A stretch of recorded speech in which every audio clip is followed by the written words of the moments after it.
जय हिंद दोस्तों जिस तरीके से जियो पॉलिटिक्स इस टाइम पर और खासकर पोस्ट कोरोना पीरियड के अंदर जियो पॉलिटिक्स बदली है। आज हम लोग एक ऐसे दोराहे पर या यूं कहीं एक ऐसे चौराहे पर खड़े हुए हैं जहां पर रास्ते ही रास्ते दिखाई दे रहे हैं, लेकिन हर रास्ते का दरवाज़ा बंद है। कौन सा कब खुले और कहां खुलकर वो किस बर्बादी की तरफ आगे बढ़े किसी को नहीं पता, क्योंकि पूरी दुनिया के जिस तरीके से हालात बदल रहे हैं और पूरी दुनिया धीरे धीरे इकोनॉमिक क्राइसिस की तरफ बढ़ रही है, उससे साफ नज़र आ रहा है कि समस्याएं लगातार आगे जाती हुई समस्याएं हर देश को घेर रही हैं और बड़े काफ़ी अच्छे खासे देश जो अपने आप में ठीक सिचुएशन में किसी टाइम पर माने जा रहे थे, उनके विकेट्स डाउन होते जा रहे हैं, डाउन होते हुए दिखाई दे रहे हैं। आज मैं इसी चीज़ के ऊपर डिस्कस करने जा रहा हूं कि कैसे चीन ने जो धोखा दिया देशों को, अपने सो कॉल्ड दोस्तों को या जिनका दोस्त बनने का ढोंग किया, चीन ने उनको किस तरीके से धोखा दिया और वो जो धोखा है वो भारत के लिए मौका किस तरीके से है, हमें इस चीज़ को समझना है। क्या हमारी भारत सरकार इस मामले में कोई कदम उठा रही है, क्या कामयाब हो पाएगी या कुछ भी, इस चीज़ के ऊपर डिस्कस करेंगे। लेकिन उससे पहले छोटी सी एक रिक्वेस्ट दोस्तों कि अगर आप लोगों को मेरे ये वीडियोस पसंद आते हैं तो मेरे चैनल को लाइक करें, सब्सक्राइब करें, शेयर करें, बेल आइकन ज़रूर दबाएं ताकि मेरी ये वीडियोस जल्दी से जल्दी आप तक पहुंच सके। दूसरा, अगर आप यूपीएससी की तैयारी करना चाहते हैं दोस्तों, तो यूपीएससी की तैयारी के लिए आपको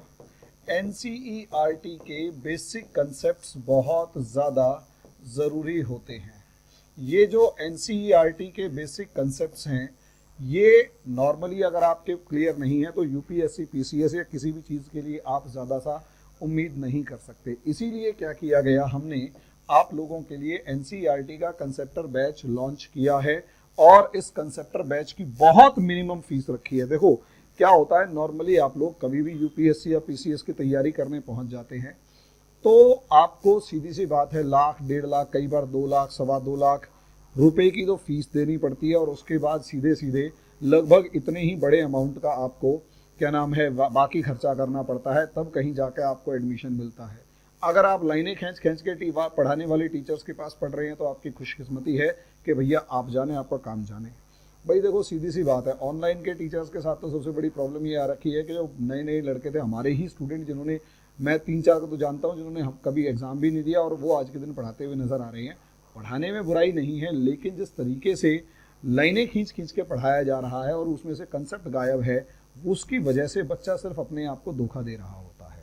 ठीक है, तो आप अगर उनसे पढ़ के खुश है तो पढ़िए, लेकिन जो बेसिक कंसेप्ट हैं उनकी तरफ ध्यान दिए बगैर आपको काम नहीं चलेगा। यहाँ समझिए, एनसीईआरटी के बेसिक कंसेप्ट हम आपको कंप्लीट करवाएंगे, टॉपिक वाइज कंप्लीट करवाएंगे और कोई 1,00,000, 2 लाख, 5 लाख रुपए देने की फीस की जरूरत नहीं है। 500 रुपये पर मंथ से आप स्टार्ट कीजिए ताकि आपको ये समझ में आए कि क्या आप उस लेवल तक सोच रख पा रहे हैं जिस लेवल तक यूपीएससी में उम्मीद की जाती है। और दूसरा, अगर इसके लिए जुड़ना है तो 9911119407 नंबर पर ट्राई कीजिए या फिर स्टडी टेबल ऐप को डाउनलोड कीजिए और एनसीईआरटी का जो हिस्ट्री का बैच चालू हुआ है उसमें जाकर एडमिशन लीजिए। बहुत आसान लेवल पर होगा, आपकी टेंशन सारी खत्म हो जाएंगी। अब उसके बाद दोस्तों आ जाते हैं टॉपिक के ऊपर। अगर मैं इस मैप में या नक्शे जो आपको दिखाई दे रहा है इसमें देखूं तो आपको एक चीज यहां पर साफ नजर आएगी कि हम इस बारे में बार बार डिस्कस कर चुके हैं कि एशिया में 2 जायंट्स मौजूद हैं जो अपनी डोमिनेंस को एशिया में बनाए रखने की कोशिश कर रहे हैं या एशिया में अपना डोमिनेंस एस्टेब्लिश करना चाहते हैं। उसमें एशिया का सबसे बड़ा कंट्री, रशिया को छोड़ दीजिए, उसका मेजर पार्ट यूरोप में है, तो एशिया का सबसे बड़ा कंट्री चाइना और उसके बाद इंडिया, इधर की तरफ है इंडिया, समझे। अगर आप इधर देखेंगे तो ये 2 कंट्रीज हैं और ऑब्वियस सी बात है चाइना एक ज्योग्राफिकल ट्रैप में है जिसकी वजह से क्या है, उसे हमेशा इस इलाके से गुजरना होता है। और चाइना जिस तरीके से इकोनॉमिक एक राइज देखने को मिल रहा है, इस इकोनॉमिक राइज के आउटकम की वजह से कहीं ना कहीं वो एक ग्लोबल पावर बनने की तरफ या ग्लोबल सुपर पावर बनने का सपना देख रहा है। और वो ग्लोबल पावर तभी पॉसिबल हो पाएगा जब उसका एशिया के ऊपर डोमिनेंस एस्टेब्लिश हो जाएगा। जब एशिया के ऊपर चाइना का डोमिनेंस एस्टेब्लिश हो जाएगा। लेकिन प्रॉब्लम ये है, चाइना का सबसे बड़ा और सबसे मेन कॉम्पिटिटर अगर एशिया के अंदर कोई मौजूद है तो वो है इंडिया। इंडिया मिलिटरीली, इकोनॉमिकली भले ही कम, लेकिन इतना बुरा हाल भी नहीं है। इकोनॉमिकली ठीक ठाक है,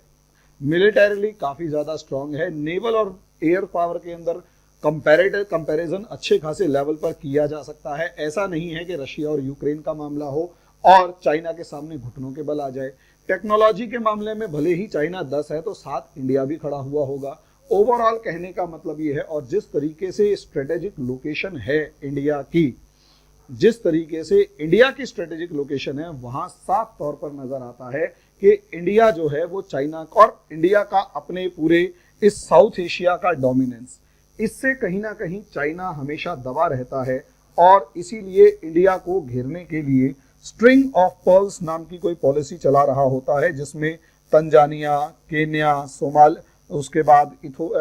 जिबूती, ओमान और ईरान, और उसके बाद पाकिस्तान का ग्वादर, मालदीव्स, हम्बनटोटा, चिटगोंग से लेकर सितवे से लेकर कोको आइलैंड से लेकर कंबोडिया के पोलर पोर्ट्स तक के अंदर इंडिया जो चाइना है वो अपना डोमिनेंस एस्टेब्लिश करके स्ट्रिंग ऑफ पर्ल्स नाम की एक पॉलिसी को आगे बढ़ाने की कोशिश करता है और इस स्ट्रिंग ऑफ पर्ल्स में इंडिया को घेर कर इंडिया को दबाने की कोशिश करता है। हालांकि इस चीज के अंदर इंडिया के जितने पड़ोसी देश हैं उसके अंदर भी चाइना ने लगातार अपना इन्फ्लुएंस बढ़ाने की पूरी कोशिश करी, और जो देश काबू में नहीं आया उसके साथ ऑब्वियस सी बात है दबाव से लेकर हर तरीके के काम करने की कोशिश की गई। अगर आप पाकिस्तान को देखेंगे तो पाकिस्तान भले ही शुरू से भारत का एक दुश्मन देश रहा है, और हम जरा से भी उम्मीद नहीं कर सकते कि पाकिस्तान के साथ इंडिया के किसी भी तरीके के रिलेशंस सुधरेंगे, इवन ट्रेड तक सुधरेगा। रीजन उसका यह है क्योंकि पाकिस्तान की डोमेस्टिक पॉलिटिक्स इस तरीके से हो चुकी है कि जो पाकिस्तान की सरकार भारत के फेवर में काम करेगी या भारत के फेवर में, भारत से व्यापार या किसी भी तरीके के बातचीत के फेवर में बात करेगी, उसका सीधा सीधा हश्र नवाज शरीफ, जिसके ऊपर आरोप लगे जो मोदी का यार है, गद्दार है, या फिर इमरान खान वाला हाल हो जाएगा, जिसमें उसने कोशिश करी कि इंडिया के साथ ट्रेड रिलेशंस को सुधारा जाए। एग्जैक्टली इसी तरीके से अब कहीं ना कहीं जो शहबाज शरीफ कोशिश कर रहे हैं इंडिया के साथ ट्रेड रिलेशंस को सुधारने की, उसके साथ भी एग्जैक्टली वही प्रॉब्लम आ रही है जो इमरान खान और नवाज शरीफ के साथ आई। इसके ऊपर मैं डिस्कस करूंगा। लेकिन अगर आप देखेंगे तो इंडिया के इन्फ्लुएंस का नेपाल के अंदर कम करने के लिए केपी शर्मा ओली सरकार, भूटान के साथ इन्फ्लुएंस को कम करने के लिए भी काफी सारे तिगड़म बिठाए गए। म्यांमार और इंडिया के बहुत ज्यादा से कॉर्डियल रिलेशंस ज्यादा से नहीं रहे, लेकिन बांग्लादेश के साथ जिस तरीके से मतलब चाइना ने घुसपैठ करने की कोशिश करी, और उसके बाद श्रीलंका, और श्रीलंका के बाद मालदीव्स, इन सब देशों के अंदर इंडिया के ये जो हम 6-7 पड़ोसी देश देख रहे हैं, इस 7 जो नेबरिंग कंट्रीज हैं, इन 7 नेबरिंग कंट्रीज के अंदर अगर हम भूटान को छोड़ दें, क्योंकि भूटान के मामले में भूटान ने भारत के ऊपर भरोसा दिखाया और अपनी जो भी डेवलपमेंट से लेकर दूसरी एस्पिरेशंस हैं वो उन्होंने बहुत लिमिटेड रखी। नतीजा उसका ये रहा कि भूटान और इंडिया के रिलेशंस बहुत ज्यादा कॉर्डियल हैं, बहुत ज्यादा सम्मानजनक हैं, तो कोई ऐसी समस्या है नहीं। लेकिन म्यांमार के साथ अगर देखा जाए तो इंडिया और म्यांमार के रिलेशंस कभी भी उस लेवल पर सुधर नहीं पाए, क्योंकि इंडिया ने हमेशा से एक डिप्लोमेटिक मिस्टेक किए रखी, और वो डिप्लोमेटिक मिस्टेक जो कि उसके मामले में मतलब एक शॉर्ट में देखा जाए तो इंडिया हमेशा डेमोक्रेसी को सपोर्ट करने के प्रिंसिपल पर चलता रहा, और चाइना कहता है कोई डेमोक्रेसी नहीं, कुछ नहीं, प्रैक्टिकल इंटरेस्ट जो है मैं सिर्फ उनकी बात करता हूं। और प्रैक्टिकल इंटरेस्ट ये कह रहे थे कि प्रैक्टिकल इंटरेस्ट जो थे वो ये कह रहे थे कि म्यांमार के अंदर कोई भी सरकार हो, चाइना उसकी मदद करेगा। यही रीजन है जब म्यांमार के अंदर आर्मी रूल था, जुंटा या आर्मी रूल था, तो उस टाइम पर भी चाइना ने खुल के मदद करी, और जिस टाइम पर म्यांमार के अंदर क्या नाम है आंग सान सू की गवर्नमेंट आई, तब भी चाइना ने खुलकर मदद करी, और आज के दिन वही आंग सान सू की जो है वो जेल में है, और आर्मी के साथ चाइना के उसी तरीके के रिलेशंस हैं, जबकि चाइना आर्मी जो है वो अपने ही नागरिकों को ब्रूटली किल कर रही है, दबा रही है प्रोटेस्ट को बुरी तरीके से, और चाइना मजबूती के साथ खड़ा है। यहां हमेशा एक इंडिया का एक हमेशा एथिकल डायलेमा सर पे खड़ा हुआ नाच रहा होता है, या यूं कहें कि एथिकल डायलेमा जो है हमेशा इंडिया को डोमिनेट कर रहा होता है, जिसमें इंडिया हमेशा इस चीज में कंफ्यूज रहता है कि कैसे इस पूरे के पूरे मैटर को डील किया जाए या आगे बढ़ाया जाए। अब इसके बाद अगर आप देखें तो बांग्लादेश भारत का एक ऐसा पड़ोसी, भाई बांग्लादेश की सबसे लंबी सीमा भारत से लगती है, यूं कहें कि 3.5 तरफ से इंडिया से घिरा हुआ है, एक छोटा सा इलाका म्यांमार से बॉर्डर शेयर करता है, बाकी बे ऑफ बंगाल है। दूसरी तरफ अगर यहां पर देखा जाए तो बांग्लादेश के अंदर सबसे बड़ी खास बात यह है कि अब तक इंडिया के जितने भी पड़ोसी देश हैं उनमें सबसे ज्यादा प्रैक्टिकल अप्रोच जिसकी है, सबसे ज्यादा तरीके से बैलेंस ऑफ पावर को मेंटेन करने की पॉलिसी पर अगर कोई देश सबसे ज्यादा अच्छे तरीके से चला है, प्रैक्टिकल अप्रोच लेके फॉरेन पॉलिसी को डील किया, फाइनेंशियल मैटर्स को डील किया और इंडिया और चाइना के बीच में बैलेंस मेंटेन करने का काम किया, तो वो बांग्लादेश ने किया। मैं इस मामले में सच में बांग्लादेश की बहुत तारीफ करना चाहूंगा कि जिस तरीके से इन्होंने America, United states of America और यूनाइटेड किंगडम से लेकर यूरोपियन पावर्स को बैलेंस किया, साथ में रशिया के साथ भी ठीक ठाक रिलेशंस मेंटेन किए, और सबसे बड़ी बात यहाँ जो पावर टसल चल रहा है इंडिया और चाइना के बीच में, उसको भी मेंटेन करने की कोशिश करी। ऐसी सिचुएशन में बांग्लादेश ने आज तक का रिकॉर्ड है, या बांग्लादेश के ऊपर कभी कोई ये नहीं कह सकता कि बांग्लादेश ने डेट ट्रैप के अंदर फंसकर कोई कदम गलत उठाया, या बांग्लादेश किसी भी तरीके से चाइना के डेट ट्रैप में फंस गया। लेकिन अगर मैं बात करूं तो इंडिया के 3 पड़ोसी देश ऐसे जो इस टाइम पर चाइना के डेट ट्रैप में फंसे हुए, बल्कि 4 पड़ोसी देश अगर हम इन्हें मोटे तौर पर देखें, यानी हम बांग्लादेश और म्यांमार को भी नहीं गिन रहे, क्योंकि म्यांमार के साथ इंडिया की जो फॉरेन पॉलिसी है उसके मामले खराब हैं, और म्यांमार की जो आर्मी गवर्नमेंट है उसको सीधा चाइना का सपोर्ट है और खुले तौर पर वो चाइना के साथ खड़ी हुई है। अगर आप यहां पर देखेंगे तो एक पूरा सर्कल यहां पर बनता हुआ नजर आ रहा है, यानी ये 4 देश ऐसे थे जो कि अब यहां सोचकर देखिए, पाकिस्तान के अंदर एक नेचुरल एनिमी है। यहां एक टाइम ऐसा जहां पर केपी शर्मा ओली गवर्नमेंट आ गई, यहां पर आपको राजपक्सा गवर्नमेंट आई जो खुले तौर पर चाइना की सपोर्टर, और यहां पर भी मोहम्मद नजीद की जो सरकार थी, मोहम्मद नजीद या कुछ ऐसे ही नाम था, उसकी जो सरकार जो कि खुले तौर पर चाइना के समर्थन में थी। अब आप सोच कर देखिए कारण क्या था, क्योंकि चाइना ने पाकिस्तान के अंदर डेट ट्रैप की बात की, और इस डेट ट्रैप को खुले तौर पर इस तरीके से देखा जाता है कि CPEC के नाम पर 60 या 65 बिलियन डॉलर का चाइना ने पाकिस्तान के अंदर लोन इन्वेस्ट किए, पैसा दिया, डेट दिया, और एक इंफ्रास्ट्रक्चर डेवलपमेंट के नाम पर ज्यादा से ज्यादा पैसा इन्वेस्ट करने की बात करी। आज के दिन उस पैसे को, उस इन्वेस्टमेंट को लेने के लिए या उस इन्वेस्टमेंट के लिए काम करने के लिए पाकिस्तान ने बाहर की मार्केट से भी बहुत सारे कर्जे लिए और चाइना से भी कर्जा लिया। आज के दिन वो सारे के सारे जितने भी प्रोजेक्ट्स थे वो सारे खटाई में पड़ गए और चाहे पाकिस्तान की हालत खराब हो गई कोरोना पीरियड से पहले। वही हाल केपी शर्मा ओली सरकार के साथ भी हुआ कि कोरोना पीरियड से पहले, क्योंकि ये लेफ्टिस्ट गवर्नमेंट थी, नेपाली कम्युनिस्ट पार्टी की यहाँ पर बात होती थी, और नेपाली कम्युनिस्ट पार्टी जो है केपी शर्मा ओली यूं कहें कि चाइना की कठपुतली थे। लेकिन चाइना ने भी उनके साथ ऐसा रोल प्ले किया या ऐसा रिलेशन रखा कि केपी शर्मा ओली को किसी भी तरीके के लोन की जरूरत है, चाइना बिल्कुल जिसे कहते हैं चालाक सुखी लाला की तरह, या चालाक वो जो क्या नाम है वो होता है, क्या नाम है, गांव का बनिया होता है, लाला होता है, बनिया तो नहीं कहेंगे सॉरी, खैर व्यापारी है, लाला जो होता है सूदखोर, वो बस एक बार उससे कहो कि लाला जी बेटी की शादी है, लाला कहेगा हैं बेटी की शादी है, वेरी गुड, बहुत बढ़िया, अरे तेरी बेटी मेरी बेटी, जितना पैसा ले जाना है ले जा यार, तुझे किसी ने मना थोड़ना किया है, बस इस जमीन के कागज पे अंगूठा लगा जा, बाकी मैं देख लूंगा, तुझे चिंता करने की जरूरत नहीं है, फसल जैसे जैसे आएगी वैसे वैसे तू मेरा पैसा उतार दियो। ये वो सूदखोर लाला जैसे भारत की पुरानी हिंदी फिल्मों में दिखाई देता था, वही सुखी लाला टाइप का जो बंदा है आज के दिन दुनिया के अंदर चाइना बना फिर रहा है। चाइना है, उसने पाकिस्तान के उन प्रोजेक्ट्स में भी, ना केवल पाकिस्तान बल्कि नेपाल, बांग्लादेश, नेपाल, श्रीलंका और मालदीव्स के उन प्रोजेक्ट्स में भी वो इन्वेस्टमेंट किया जिसकी कोई वैल्यू नहीं थी, ताकि वो जो लोन है वो बैड डेट के अंदर कन्वर्ट हो जाए और वो जो बैड डेट है वो एसेट सरेंडरिंग के अंदर कन्वर्ट हो जाए लायबिलिटी में, और लायबिलिटी से एसेट सरेंडर। एसेट सरेंडर का सीधा सीधा मतलब है जियो पॉलिटिकल एस्पिरेशंस ऑफ चाइना जो है वो पूरा होना शुरू हो जाए। ये किस तरीके से है यहाँ सोच कर देखिए। केपी शर्मा ओली सरकार ने नेपाल से भर के नेपाल ने चाइना से भर के लोन लिया, वही हाल राजापक्सा ने किया, वही हाल मालदीव्स ने किया, मोहम्मद नशीद की जो सरकार थी। अब अब्दुल्ला यामीन की सरकार थी, यहां अब्दुल्ला यामीन की सरकार थी।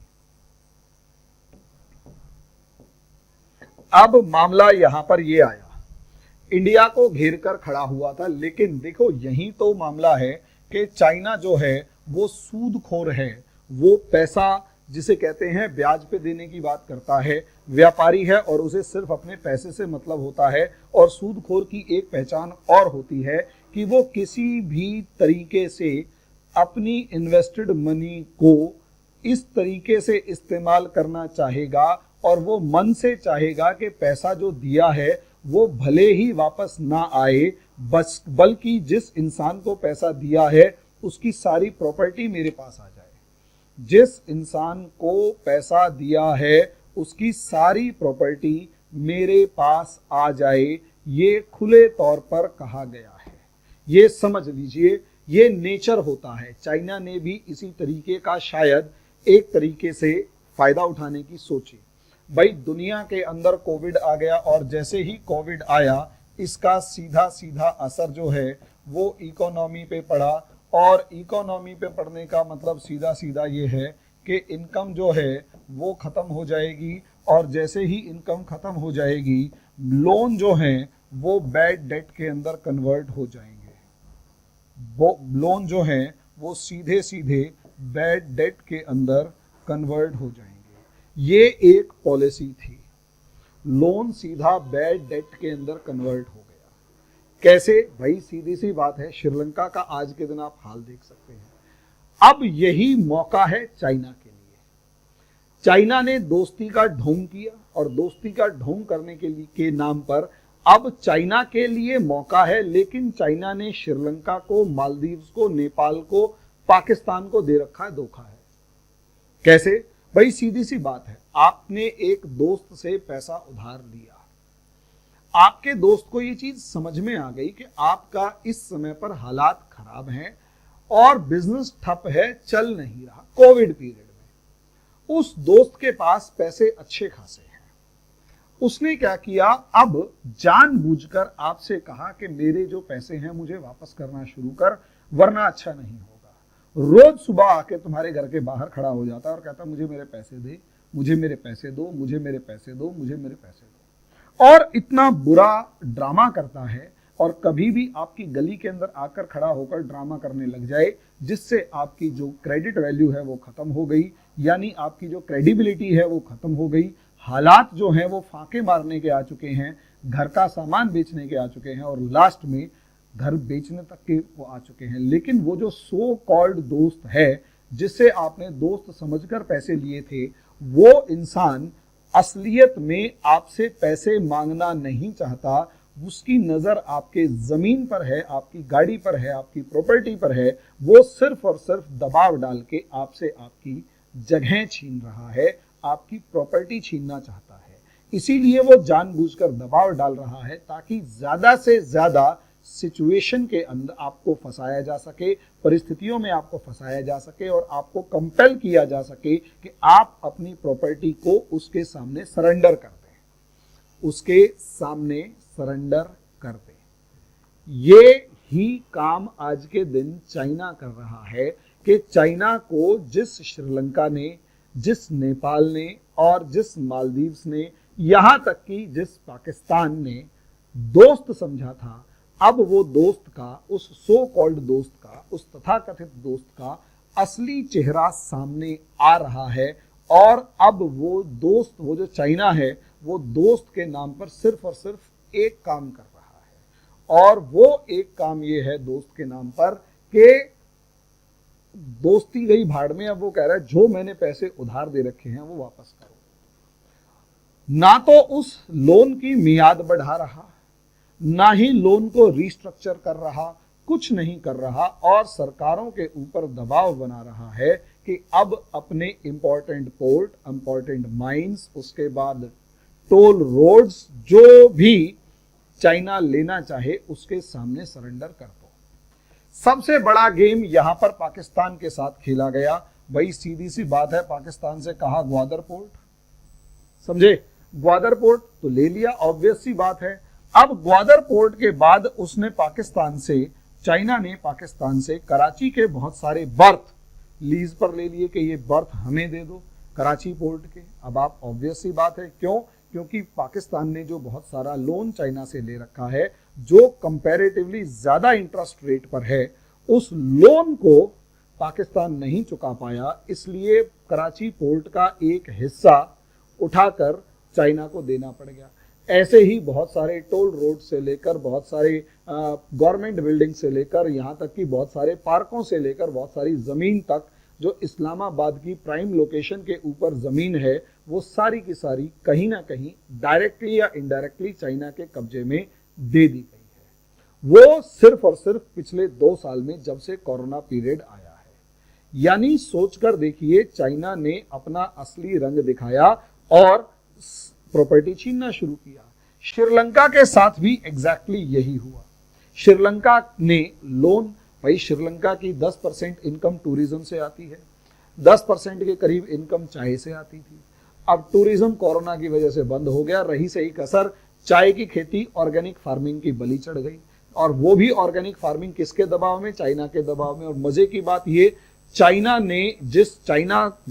के दबाव में ऑर्गेनिक फार्मिंग को बढ़ाया गया, और चाइना के ही दबाव में ये कहा गया कि ऑर्गेनिक फार्मिंग के लिए जो ऑर्गेनिक फर्टिलाइजर्स हैं वो चाइना की ही कंपनी से खरीदे जाएंगे, और उस चाइना की कंपनी की फर्टिलाइजर में निकला बैक्टीरिया, जिसकी वजह से जो फसलें हैं वो बर्बाद होने लग गई। इसके लिए श्रीलंका ने जब कंसाइनमेंट, जो चाइनीज फर्टिलाइजर का कंसाइनमेंट कैंसिल करना चाहा, तो चाइना ने खुले तौर पर कह दिया कि इसका सीधा मतलब ये होगा कि आपके और हमारे रिलेशंस खराब हो रहे हैं, मेरी कंपनी का नुकसान नहीं होना चाहिए, तुम्हारा देश का नुकसान हो या तुम भूखे मरो, इससे मतलब नहीं है। यानी चाइना ने खुले तौर पर धोखा दे दिया। इसके साथ चाइना ने जो $13 बिलियन का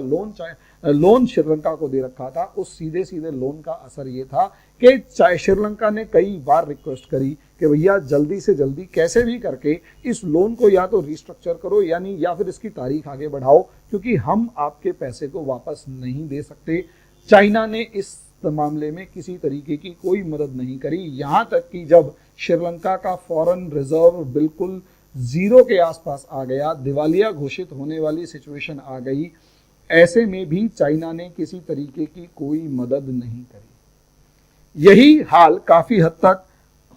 मालदीव्स का भी था, क्योंकि अब्दुल्ला यामीन जो है वो तो चाइना की गोद में बैठा हुआ राष्ट्रपति सीधा सीधा नजर आता है, और यहाँ तो 4 लाख के करीब की पॉपुलेशन के अंदर एक पूरा का पूरा मूवमेंट चला रखा है, गेट आउट इंडिया टाइप का, कि India go out, India go out, go away या गो आउट, इस तरीके इंडिया आउट कैंपेन चलाया। और उस इंडिया आउट कैंपेन का सीधा सीधा मतलब ये कि मालदीव्स को किसी भी तरीके से भारत को मालदीव से बाहर निकालना है, और कैसे भी करके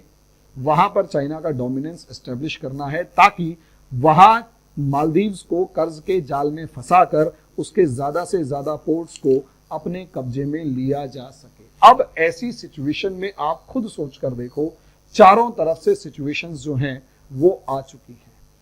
इंडिया के लिए ये मौका कैसे? अब आप सोचकर देखिए, हालांकि इंडिया की किस्मत अच्छी है कि वहां पर अब केपी शर्मा ओली सरकार नहीं है और वहां पर देववा सरकार है, और ये जो देववा सरकार है ये कांग्रेसमैन्स की है, और कांग्रेस जो है उसको इंडिया के फेवर वाली पार्टी माना जाता है। और यहां तक कि बहुत से प्रचंड से लेकर दहल से लेकर जितने भी प्रधानमंत्री रहे, जो इवन कम्युनिस्ट पार्टी के भी हैं, वो भी इस टाइम पर पाकिस्तान चाइना की जो पॉलिसी है उससे कहीं ज्यादा डरे हुए हैं।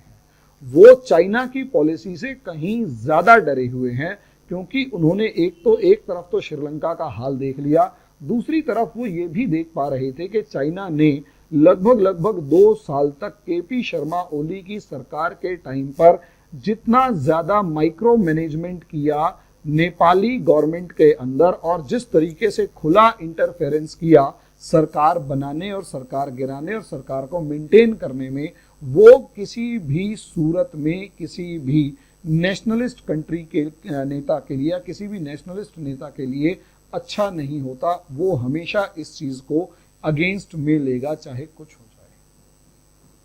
ये याद रखिएगा, वो हमेशा इस चीज को अगेंस्ट में लेकर जाएगा, इस चीज का हमेशा विरोध करेगा। ऐसा ही कुछ इन्होंने भी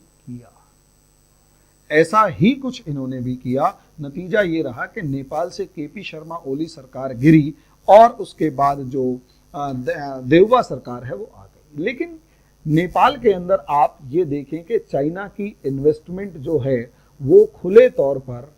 दबाव डाल रही थी, और आज के दिन भी अगर आप देखें, हालांकि नेपाल की इकोनॉमिक क्राइसिस वाली सिचुएशन नहीं है, लेकिन नेपाल ने जल्दीबाजी में या हड़बड़ाहट में सही एक अलार्म बेल बजा दी है। और उस अलार्म बेल का मतलब ये है कि भाई जितने भी महंगे सामान जो विदेशों से आते थे, यहाँ तक कि लेज के पैकेट तक भी, वो सारे के सारे बैन कर दिए गए, ताकि उनकी जो फॉरेन करेंसी है वो बची रहे। यहाँ इंडिया ने स्टेप इन किया, और यहाँ इस समय पर प्रधानमंत्री मोदी जी का लुम्बिनी जाना, और लुम्बिनी जाने के से पहले अगर आप देखें तो पिछले महीने देउबा जी जो है वो 3 दिन की भारत यात्रा पर आए। तो ऐसा तो है नहीं खाली बैठ कर गए। उस यात्रा के अंदर हालांकि बड़े बड़े शब्दों में सहयोग वहयोग की बात की गई थी, असली बात ये थी कि भाई साहब हालत बिगड़ रही है, समस्या बढ़ रही है, इंडिया से मदद मांगने आए, क्योंकि चाइना से किसी तरीके की मदद मिलने की इस टाइम पर उम्मीद नहीं है। ऐसे में इंडिया जो है उन्होंने उनको वादा किया, और प्रधानमंत्री का ऐसे समय में जब एक देश ये डिक्लेयर कर रहा है कि भाई हम जो है महंगी चीज़ें नहीं खरीदेंगे या सिर्फ वही चीज़ें खरीदेंगे जो हमारी बेसिक नेसेसिटीज़ वाली हैं। अब जब ये सिचुएशन आई तो इंडिया ने, भाई ऑब्वियस सी बात है, वहाँ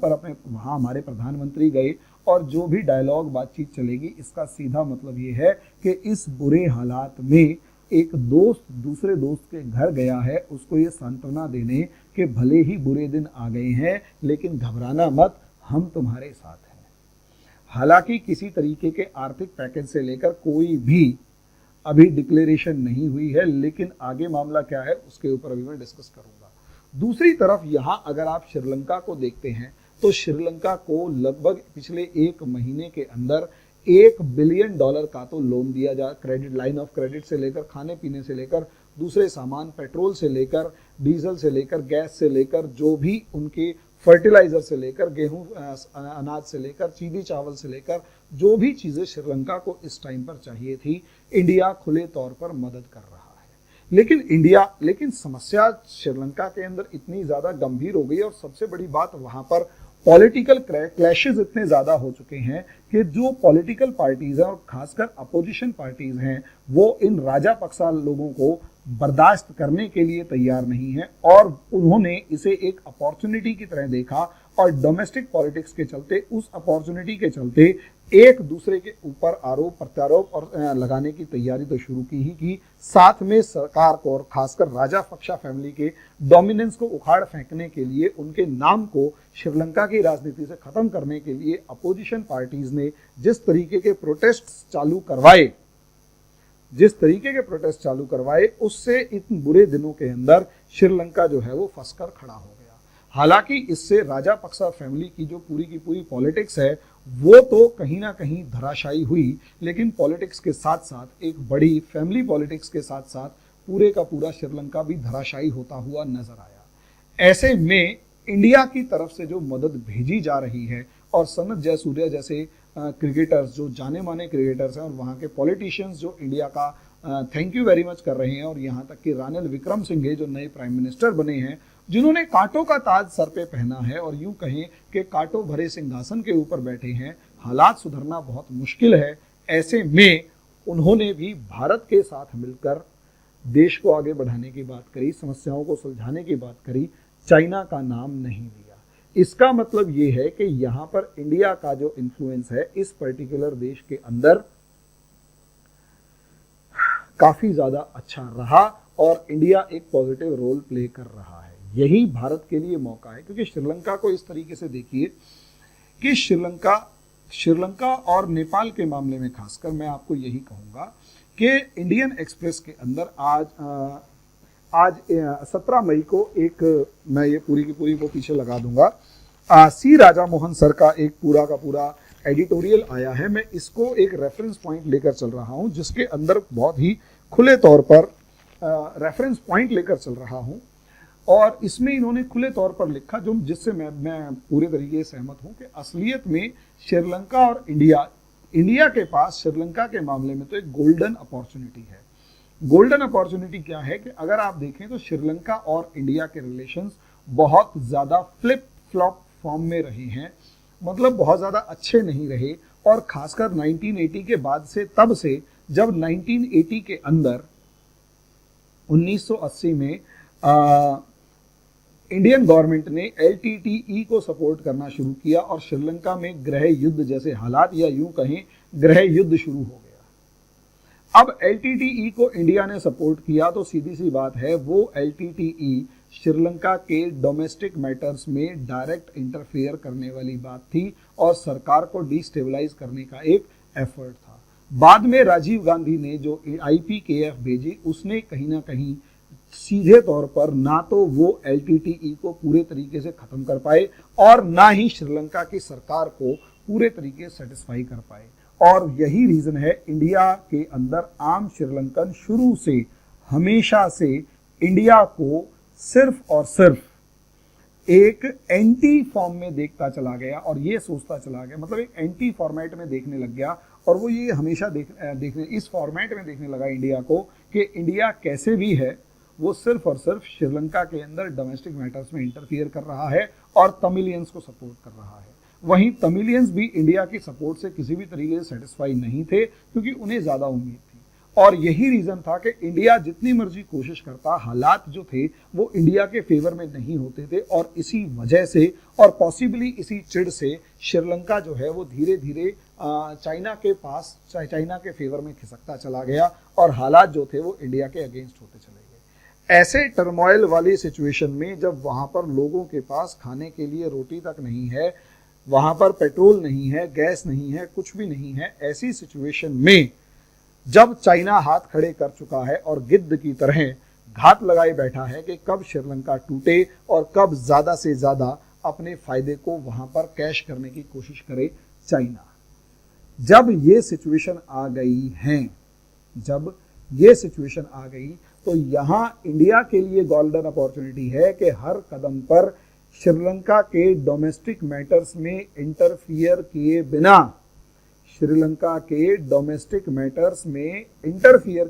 बिना आम जनता की भलाई के लिए, आम जनता से रिलेटेड चीजें, आम जनता के फायदे की चीजों को वहां तक भेजा जाए ताकि लोगों के अंदर एक पकड़ अच्छे लेवल की बनाई जा सके। ये जब तक काम करता रहेगा इंडिया, तब तक इंडिया के अंदर जो ग्राउंड LTTE की फॉर्मेशन के बाद इंडिया ने लूज कर दिया था, उस ग्राउंड को इंडिया दोबारा गेन करके चाइना के डोमिनेंस को श्रीलंका के अंदर काउंटर कर सकता है।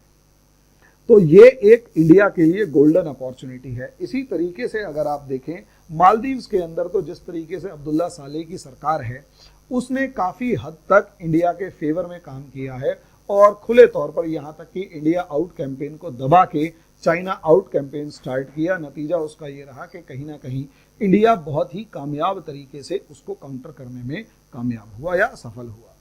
मतलब बहुत ही अच्छे तरीके से। अब रही बात सिर्फ पाकिस्तान की, तो पाकिस्तान को छोड़ दिया जाए तो जिस तरीके से इंडिया ने नेपाल और श्रीलंका के अंदर चाइना के धोखे का फायदा उठाया वो काफी काबिले तारीफ है और इसका फायदा अगले कई दिनों तक या कई सालों तक इंडिया को मिलता रहेगा। बशर्ते चाइना इस पॉलिसी पर ना चल रहा हो कि भले ही अभी जो लेवल है वो इस तरीके का है कि इंडिया के फेवर में नहीं, और चाइना इंतजार कर रहा हो कि कब इंडिया अपने मैक्सिमम पोटेंशियल तक पहुंच के इनकी मदद करे, और जब इंडिया हाफना शुरू कर देगा तो चाइना अपनी मदद पहुंचाना शुरू करेगा, और इंडिया ने जो भी पॉइंट्स कमाए होंगे उन सारे पॉइंट्स को नलीफाई करके चाइना दोबारा अपना डोमिनेंस एस्टेब्लिश कर लेगा। हालांकि जिस तरीके से शंघाई से लेकर बड़े बड़े शहर चाइना के इस समय पर बंद पड़े हुए हैं, उससे साफ नजर आ रहा है कि इतनी जल्दी मामला काबू में आने वाला नहीं है, और इतनी जल्दी चाइना रिवाइव करके दोबारा से उसी पोजीशन में आने वाला नहीं है। और जिस तरीके से एंटी चाइना सेंटीमेंट्स इन देशों के अंदर बने हुए हैं, 2-4 साल में तो ऐसा होने वाला नहीं है, आगे जो होगा वो वक्त बताएगा। तो दोस्तों, आपको ये मेरा वीडियो कैसा लगा, किस तरीके से मैंने जो समझाया उसको कमेंट बॉक्स में ज़रूर बताइए कि आपके इस बारे में क्या ओपिनियन है। मैं आगे आपसे इस मामले में मिलता रहूँगा। अभी के लिए इतना ही, धन्यवाद।